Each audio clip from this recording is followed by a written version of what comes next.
নমস্কার, আপনারা দেখছেন ট্রাভেল নিউজ বাংলা সংবাদ ভ্রমণ বিনোদন সারাক্ষণ। সঙ্গে রয়েছে আমি তানিশা। ব্রিগেডে গীতা পাঠের অনুষ্ঠানে প্যাটিস বিক্রেতার হেনস্থা, পুলিশের জালে 3 যুবক।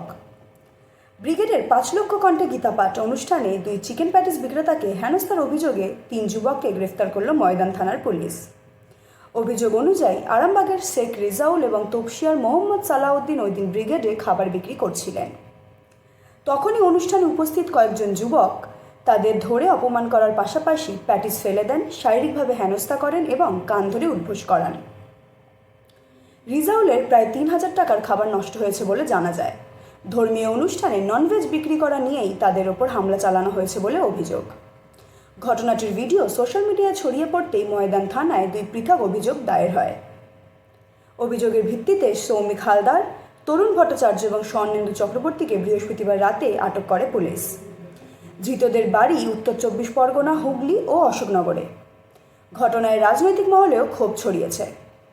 তৃণমূল ও সিপিএম আগেই নিন্দা জানায়। তৃণমূল নেতা কুণাল ঘোষ প্রশ্ন তোলেন, যারা আমিষ খান না তারা না কিনলেও পারেন, কিন্তু বিক্রেতাকে মারধর করার অধিকার কারণ নেই। বামপন্থী আইনজীবী সায়ন বন্দ্যোপাধ্যায় এই ঘটনায় এফআইআর দায়ের করেছিলেন বলেই জানা যায়। এখনকার খবর এই পর্যন্তই। আপনারা দেখছিলেন ট্রাভেল নিউজ বাংলা সংবাদ ভ্রমণ বিনোদন সারাক্ষণ। সঙ্গে ছিলাম আমি তানিশা। দেখা হচ্ছে পরবর্তী আবার কোনো খবর নিয়ে।